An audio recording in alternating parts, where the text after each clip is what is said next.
Olá! O assunto do programa de hoje é a doença de Alzheimer e quem vai nos esclarecer a respeito é a doutora Selene Queiroz Pinheiro de Oliveira, que é médica geriatra e é também presidente da Regional Indaiatuba da Associação Brasileira de Alzheimer.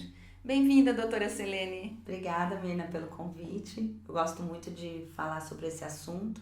Sei que é um assunto difícil, mas é minha realidade. Eu trabalho com isso já há 12 anos. É um assunto bastante interessante. Tem muita dúvida, muita gente que tem essa questão em casa e tenho muito prazer em poder ajudar. Bora lá, então? Vamos lá. Doutora, então, o que é o Alzheimer e o que acontece no cérebro de uma pessoa com Alzheimer?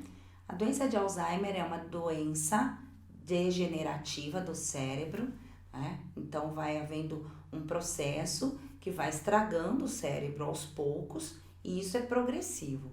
Começa lenta e vai evoluindo gradativamente. Essa doença acontece como?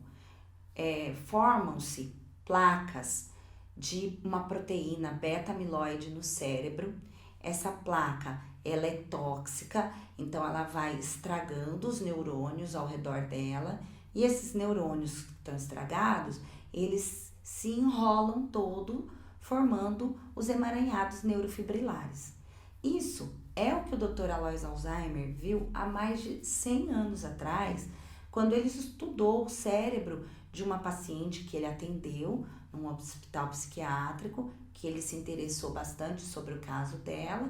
Quando ela faleceu, ele examinou o cérebro dela e ele já viu essas formações, essas alterações anatomopatológicas. Ele observou isso já no cérebro dessa senhora, documentou e, portanto, a doença hoje tem o nome dele em homenagem por ter documentado a doença, por ter sido o primeiro a documentar. Essa doença hoje, nós estamos evoluindo bastante no entendimento dela. Então, por que essas placas se formam? Então, o que deflagra a formação da placa? Muita coisa tem se evoluído nesse sentido. Ontem mesmo eu estava lendo um artigo falando sobre a questão de uma possível permeabilidade maior do cérebro, porque o cérebro tem uma barreira que nós chamamos de barreira hematoencefálica, e parece que essa barreira aqui é uma proteção do cérebro, poderia estar um pouco mais permeável, permitindo que fatores agressores deflagrassem o depósito das proteínas beta-amiloide. Mas nós sabemos também que tem outros fatores que também favorecem, como alterações metabólicas, a questão do diabetes mellitus, que pode então ser um fator que vai desencadear a deposição de proteína beta-amiloide. Então são todas essas questões como colesterol alto, hipertensão, são todos fatores correlacionados à doença de Alzheimer também, fora todos os outros problemas cardíacos, renais, também estão correlacionados com a doença de Alzheimer e que, portanto, se nós formos falar em prevenção, não tem como a gente passar longe disso. Tem que fazer um bom controle de pressão, de colesterol, de diabetes. De saúde geral. Essas questões de atividade física, de alimentação correta, de não fumar e de controle de hipertensão, diabetes, colesterol, isso é super importante. Mas o exercício físico é por conta da oxigenação do cérebro. E por causa da estimulação mesmo dos neurônios. Então hoje a gente sabe que o exercício físico ele protege não só contra a doença de Alzheimer, mas até a doença de Parkinson e outras doenças degenerativas. Então é fundamental fazer atividade física. O Alzheimer tem um fator genético? Sim, existe. Hoje a gente sabe exatamente quais são os genes que determinam o desenvolvimento da doença de Alzheimer. No entanto, é a minoria dos casos. Portanto, nós evitamos, às vezes, de fazer a tipagem genética nas famílias que têm um caso ou outro, porque a gente sabe que se esse exame vier positivo, a família não vai ter muito o que fazer para evitar. Não tem um medicamento que eu possa dar para evitar de desenvolver a doença. Só vai começar um sofrimento antes. Então, esse tipo de exame geralmente é feito em âmbito de pesquisa para acompanhar essas famílias e perceber como vai acontecer o desenvolvimento da doença. Mas é importante saber que quando é um quadro genético, não é um quadro isolado. Por exemplo, tem um membro da família que teve demência. São vários membros da família que têm demência. Então, de 5 irmãos, 3 tem, 4 tem. Tem uma família que eu conheço que de 5 irmãos, 4 tem. E geralmente é uma demência de início precoce. Então, começa antes dos 60 anos. Não é depois. Então, essas demências de Alzheimer que acontecem por volta dos 80, dos 70 anos, já não são demências de ocorrência genética, na grande maioria das vezes, são quadros de acontecimento esporádico. Doutora, e esse processo do Alzheimer, do início até o falecimento do paciente, quanto tempo pode durar? Em geral, dura em torno de 12 anos. Um pouco mais, um pouco menos, né? Eu tenho vários pacientes até que têm um pouco mais de tempo de doença, de aproximadamente 15 anos, mas em geral é esse tempo em que a gente vê o paciente evoluir de uma fase leve até a fase avançada. Hoje em dia a gente sabe que a doença de Alzheimer, ela não começa quando a pessoa começa a ter os primeiros esquecimentos. Nós sabemos hoje que a doença de Alzheimer começa uns 15 anos antes das primeiras manifestações. Então, só voltando um pouquinho, então a gente sabe que a gente tem hoje a fase pré-clínica, a gente tem uma fase que a pessoa começa a ter alguma queixa de memória, e essa fase a gente chama de comprometimento cognitivo leve, mas esse comprometimento ainda não atrapalha a vida da pessoa. E aí, a partir do momento em que esse comprometimento começa a atrapalhar a vida da pessoa, aí nós entramos numa fase leve da demência. Na fase leve, geralmente só tem mesmo comprometimento de memória, e a pessoa pode ter um comprometimento de outras habilidades cerebrais, como localização no espaço, no tempo, cálculo, linguagem. Nosso cérebro tem múltiplas habilidades. Então, sempre é memória mais alguma outra habilidade. À medida que a doença vai evoluindo, além de você perder várias habilidades, você ainda pode ter alterações comportamentais ou do humor. Então, a pessoa pode ter um quadro de depressão associado, transtorno de ansiedade, mas também pode ter alterações de comportamento. Geralmente, quando está evoluindo da fase moderada para grave, o paciente começa a ficar agitado, agressivo, ele pode inverter o ciclo sono-vigília e começar a dormir de dia e ficar agitado a noite toda. Ele pode ter alucinações visuais, alucinações auditivas, sensação de que está sendo perseguido ou envenenado ou roubado. E essas questões acontecem na fase moderada, quando está entrando na fase grave. E a fase severa, aí já inclui assim o esquecimento até dos familiares? Na fase mais grave tem a fase terminal também, né? Na fase grave, realmente existe uma dificuldade grande em até reconhecer familiares. E nessa fase ele está totalmente dependente, necessitando de auxílio para alimentar, para higiene, para todos os autocuidados. E aí a família acaba tendo que suprir essas necessidades. E muitas vezes eles realmente não reconhecem, ou reconhecem só aquele familiar que está mais próximo, aquele que está sempre junto. Às vezes ele ainda reconhece, ou alterna períodos em que reconhece, períodos em que não reconhece. Doutora, e o diagnóstico precoce é importante? O diagnóstico precoce é extremamente importante. A gente sabe que quanto mais cedo começar o tratamento, melhor a evolução da doença. Não tem cura, né? Infelizmente a doença não tem cura, mas se você fizer um diagnóstico precoce, iniciar o tratamento, e eu falo não só de tratamento medicamentoso, mas também tratamento com estimulação, com terapia ocupacional.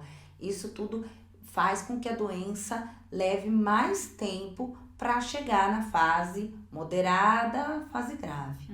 É claro que se um paciente chegar já em fase moderada para o diagnóstico, ele também vai ser tratado, porque se você faz o tratamento, você ameniza esses outros sintomas também, de agressividade, de depressão, que acabam impactando na saúde geral do paciente. Então é muito importante fazer o diagnóstico precoce. Quem faz o diagnóstico precoce? Pode ser o geriatra, pode ser o neurologista, o psiquiatra, certo? Pode ser qualquer um desses profissionais. O diagnóstico geralmente é feito a partir de, primeiro, a entrevista com os familiares, com o paciente. Depois que a gente faz a entrevista, fazemos um exame físico geral, procurando outras condições clínicas que também possam causar um comprometimento da memória. Daí fazemos o exame neurológico, porque tem outras causas de demência que também causam alterações neurológicas, que não só a da memória. Fazemos os exames de laboratório, exames de imagem, que pode ser ressonância, cintilografia. Tem agora umas cintilografias mais específicas, com marcadores específicos. Podemos fazer uma avaliação neuropsicológica, que é importante, que é feita por um psicólogo especialista. E podemos fazer o exame do líquor para poder determinar os biomarcadores, certo? São exames do biomarcadores e essas cintilografias, exames mais caros, algumas vezes estão mais restritos ao âmbito de pesquisa, mas lentamente eles estão começando a vir para a prática clínica também. E o tratamento? Existe um medicamento específico para Alzheimer? Os tratamentos que nós temos hoje, específicos para a doença de Alzheimer, são tratamentos sintomáticos. Eles agem melhorando alguns sintomas. Então, por exemplo, tem alguns que aumentam a quantidade de acetilcolina no cérebro, que é uma substância que ajuda na formação das memórias, né? Um neurotransmissor. E então, esse medicamento ajuda a aumentar um pouquinho. Isso melhora um pouco as condições do paciente e faz realmente dar uma estabilizada na doença, evitar que ela progrida. Tem a memantina, que atua numa outra via de neurotransmissor, né? E também ajuda, melhora, faz o paciente ficar às vezes um pouquinho mais atento. Hoje foi muito bonitinho, eu dei para uma paciente e quando eu cheguei na casa dela, ela estava comendo na mesa e ela não levantava da cama, e isso foi incrível. Então, assim, tem alguns pacientes que respondem muito bem, outros não têm uma resposta assim tão brilhante, mas às vezes esses pequenos ganhos, né, só do paciente voltar a comer sozinho, já é uma coisa linda de se ver. Doutora, aquele paciente que está na fase inicial do Alzheimer, deve e pode ficar sabendo que tem a doença? Olha, é uma questão bastante delicada. A maioria dos pacientes com doença de Alzheimer, eles não têm uma crítica sobre o que está acontecendo com eles. Em geral, quem traz é a família, e a família que nota as diferenças e trazem para a gente investigar o quadro. Mas num paciente com quadro bem leve, né, a gente tem alguns. Hoje em dia todo mundo fica mais atento e procura mais precocemente mesmo. Há 12 anos atrás, quando eu comecei a trabalhar, era interessante porque você só recebia os casos mais graves. Hoje, mesmo pessoas que não têm problema de memória chegam perguntando se qualquer, sabe, mesmo queixas muito mínimas, eles procuram. E quando você detecta que realmente a pessoa tem uma doença e ela chegou lá para saber de você se ela tem a doença, a gente precisa ser honesto com a pessoa. Tem que ser honesto com a pessoa, tem que falar com jeito, tem que falar com delicadeza e tem que explicar para a pessoa. É importante que a pessoa tenha a chance de se planejar. a De chance. repente quer fazer uma viagem, né? Quer usar aquele último período ali ciente de tudo, viajando, fazendo Revendo alguma coisa, amigos, revendo amigos, né? Tanta coisa para fazer e fazendo teria essa oportunidade. testamento, fazendo uma diretiva antecipada de vida, dizendo, olha, eu gostaria de falecer em casa, junto com os meus familiares, eu não gostaria de ir para UTI, não gostaria que medidas desnecessárias fossem feitas comigo.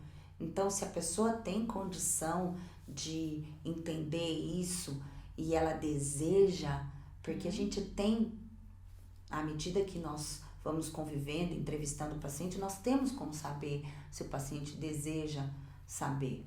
E se ele deseja, eu acho que a gente tem que ser honesto. Mas se a pessoa já está numa fase em que ela não sabe mais muito bem o que está acontecendo, pouca diferença faz você contar ou não contar para a pessoa, porque a pessoa vai achar que aquilo lá não tem sentido para ela, é indiferente. E muitas vezes você acaba até não dizendo abertamente para a pessoa, porque para ela tanto faz. Ela, na cabecinha dela, ela tá ótima.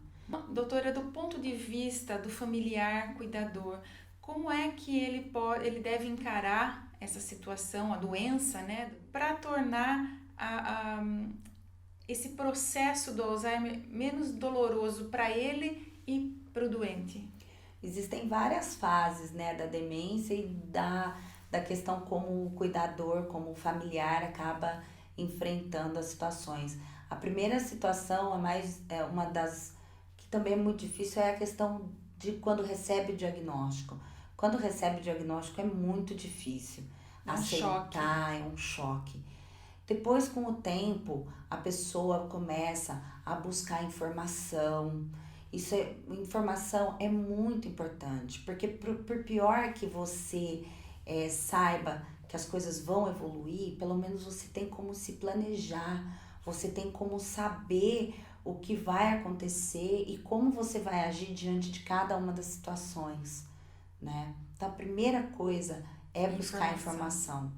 A segunda questão que eu acho fundamental é buscar grupos de apoio. Então, eu já estou há 12 anos em Indaiatuba, fazendo um trabalho com a ABRAS, que é a Associação Brasileira de Alzheimer. E nesses grupos, nós fazemos palestras informativas e intercalamos com grupos de apoio.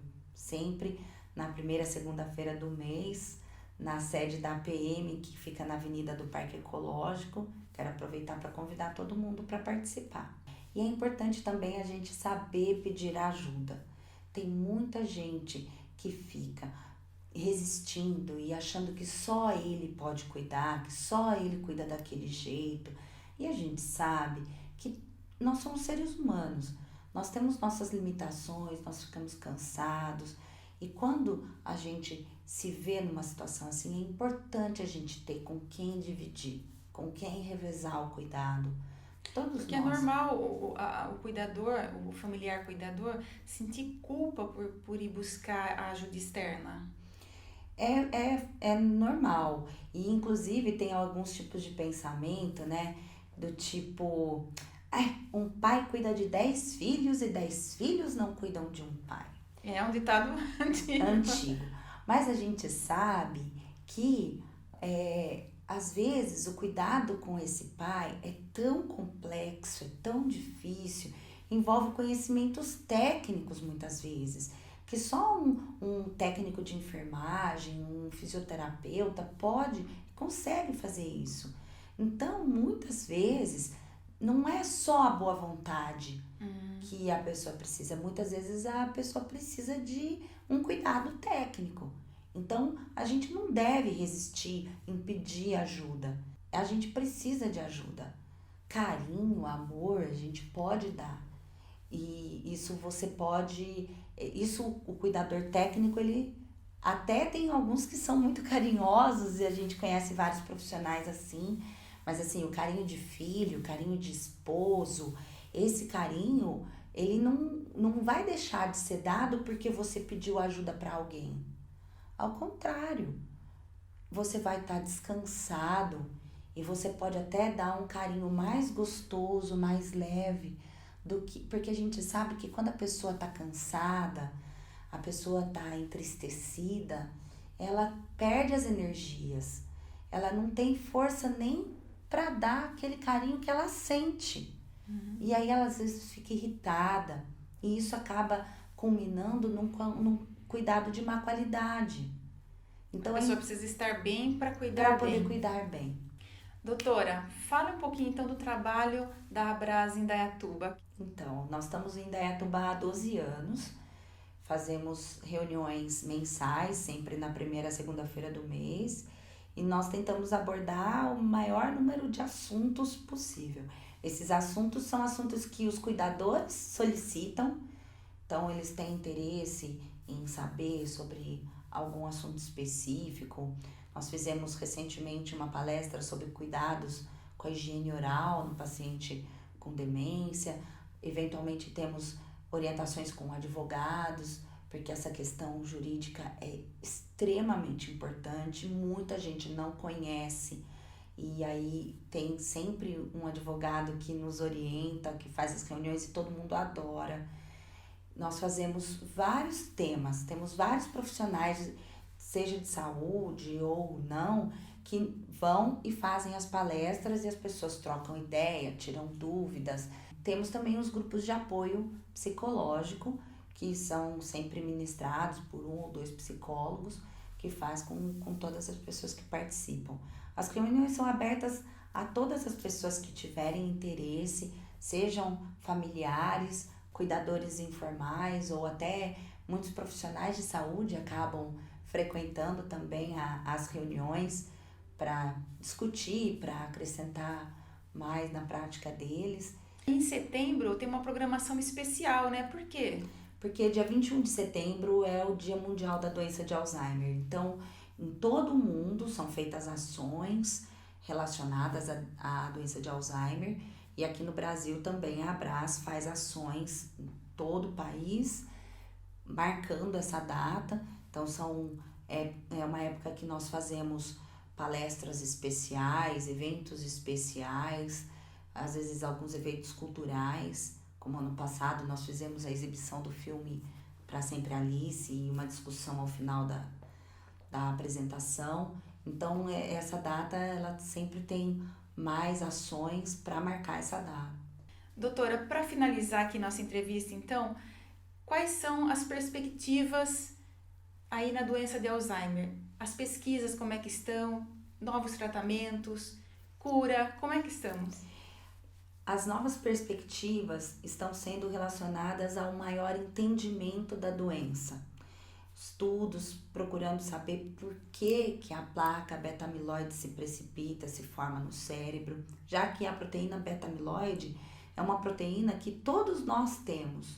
Mas por que ela se deposita no cérebro e causa essa destruição é que ainda está sendo investigado. Isso tem se progredido bastante no entendimento. As pesquisas estão mais focadas na questão do entendimento da doença, na questão do diagnóstico precoce, do desenvolvimento de novos métodos diagnósticos para fazer diagnósticos mais precisos. E em termos de medicação, já existem alguns estudos com algumas substâncias para tentar coibir a deposição da placa beta-amiloide. Só que isso não é para agora. Isso é uma possibilidade de, se a gente conseguir evitar a deposição, nós estamos falando em cura, nós estamos falando em impedir um processo de se instalar. No entanto, isso ainda não está para os próximos anos. Isso ainda é uma coisa para os próximos 5, 10 anos, ainda vai um tempinho. Vamos pedir para o Papai do Céu iluminar a cabeça dos nossos pesquisadores e cientistas para que isso seja uma realidade, né? É isso aí. Doutora, muito obrigada pela sua presença aqui no Lado a Lado, por todos esses esclarecimentos que você nos deu aqui. Eu tenho certeza que vai ser de grande utilidade para muitos internautas que estão aqui nos acompanhando. Tá bom, muito obrigada. Obrigada. Eu que agradeço a oportunidade. Obrigada mesmo. Imagina, eu que agradeço. E obrigada a você que nos acompanha por aqui. Se você gosta, curta, comente, dê um like. e inscreva-se no nosso canal. A gente se encontra no próximo. Beijo, até lá!